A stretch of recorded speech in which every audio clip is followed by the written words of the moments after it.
Buddhism comes from the word Buddhi, which means to awaken. The followers of Buddhism are called Buddhists. There are about 300 million followers worldwide, and most Buddhists can be found in Asia, specifically China. Buddhism is more of a philosophy than a religion. A Buddhist path can be summed up in 3 steps: to lead a moral life, to be mindful and aware of thoughts and actions, and lastly, to develop wisdom and understanding. Buddhism originates from when Siddhartha Gautama was enlightened at the age of 35, 2,500 years ago. Siddhartha Gautama was also known as Buddha, and he was born in the 6th century to the ruler of the Sakya people, Suddhodana. Living under the roof of a ruler, Siddhartha lived the life of a prince, but his father secluded him from the outside world. Fortunately, he married at the age of 16 to a girl named Yasodhara. Continuing the story of Buddha, one day Siddhartha ventured out into the world, curious to see what he would find as he lived a life of seclusion. He was unfortunately confronted with the reality of the inevitable suffering of life. The next day, at the age of 29, he left his kingdom and family to find a way to heal universal suffering. For 6 years, Siddhartha studied and followed different methods of meditation, but was never fully satisfied. One day, a little girl offered Siddhartha a bowl of rice, and he accepted the offer, and realized that physical austerities were not the means to achieve liberation. From then on, he encouraged people to follow a path of balance rather than extremism, and he called this the middle way. That night, Siddhartha sat under the Bodhi tree and meditated until dawn. His mind was purified and attained enlightenment at the age of 35. He earned the title of Buddha, or the Enlightened One, and from then on, Buddha preached the Dharma in an effort to help others reach enlightenment. During the trade, goods, resources, ideas, and knowledge, including religion, were exchanged among nations. As a result, Europeans started to hear about Buddhism. Buddhists, too, started migrating west as refugees from conflict. Buddhist texts were introduced to Europe from people that had visited the colonies in the East. These texts were translated into European languages, and European scholars started to teach people about Buddhism. Buddhist beliefs can be summed up in the Four Noble Truths and the Noble Eightfold Path. The Four Noble Truths are the truth of suffering, dukkha, the truth of the cause of suffering, samudaya, the truth of the end of suffering, nirodha, and the truth of the path that frees us from suffering, magga. The Noble Eightfold Path is the fourth of Four Noble Truths and the first of Buddhist teachings. All teachings after flow from this foundation. The first is samadhi, complete or perfect vision, right view or understanding, vision of the nature of reality and path of transformation. The second is sammasankappa, perfected emotion or aspiration, right thought or attitude, acting from love and compassion. Thirdly, samavaka, perfected or whole speech, clear, truthful, uplifting, and non-harmful communication.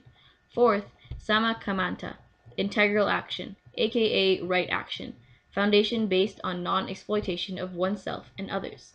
Fifth, Sama Ajiva, proper livelihood, based on correct action and is the basis of an ideal society. Sixth, Sama Vayama, complete or full effort or energy, aka diligence. 7. Samasati, complete or thorough awareness, aka right mindfulness. And the eighth, Sama Samadhi, concentration, meditation, absorption, or one-pointedness of mind. Samadhi literally means to be fixed, absorbed in, or established at one point. The Buddhist canon consists of the sutras, or the words and teachings of the Buddha. The three major non-canonical Buddhist texts that provide supplementary teachings are the Tripitaka, or the Pali Canon, the Mahayana Sutras, and the Tibetan Book of the Dead. Although worshipping in a temple is not essential for worship, Buddhists do visit shrines and temples to pay their respects to Buddha and to meditate with other Buddhists. Going to a worship space is not essential because Buddhism is a way of life, a way to act all of the time. But Buddhists also have shrines in their homes, allowing practitioners to pray at the most convenient times for them. Buddhism consists of the 8 auspicious symbols. The victory banner symbolizes the victory of the activities of one's own and others' bodies, speech, and mind over obstacles and negativities. The lotus flower symbolizes the complete purification of the defilements of the body, speech, and mind. The Dharma wheel symbolizes the auspiciousness of the turning of the precious wheel of Buddha's doctrine, enabling beings to experience the joy of wholesome deeds and liberation. The precious umbrella symbolizes the wholesome activity of preserving beings from illness, harmful forces, and obstacles. It also represents the enjoyment of a feast of benefit under its cool shade. The auspicious drawing symbolizes the mutual dependence of religious doctrine and secular affairs. Similarly, it represents the union of wisdom and method. The golden fish symbolizes the auspiciousness of all living beings in a state of fearlessness, without danger of drowning in the ocean of suffering. The vase of treasure symbolizes an endless reign of long life, wealth, and prosperity, and all the benefits of this world and liberation. The right coiled white conch symbolizes the deep, far reaching, and melodious sound of the Dharma teachings. In Theravadin countries such as Thailand, Burma, Sri Lanka, Cambodia, and Laos, New Year is celebrated for 3 days, starting from the first full moon day in April. In Mahayana countries, New Year starts on the first full moon day of January. Buddhist New Year depends on the country of origin or ethnic background of the people. For example, Chinese, Vietnamese, and Koreans celebrate late January or early February according to the lunar calendar, while Tibetans celebrate 1 month later. Vesak, or Buddha Day, is a major Buddhist festival as it celebrates the birth, enlightenment, and death of the Buddha on the first full moon day in May. During leap year, the celebration is held in June. Songkran is a Thai Buddhist festival that is celebrated for several days during April. People wash their clothes, clean their houses, and sprinkle perfume water on the monks, novices, and other people for 2 to 3 days. During April, the climate in Thailand is so hot that the ponds dry out and the fish die if they're not rescued. People gather around carrying fish in jars. People also splash each other with buckets, and boat races are usually held for entertainment. The Plowing Festival is a festival held to commemorate Buddha's first moment of enlightenment.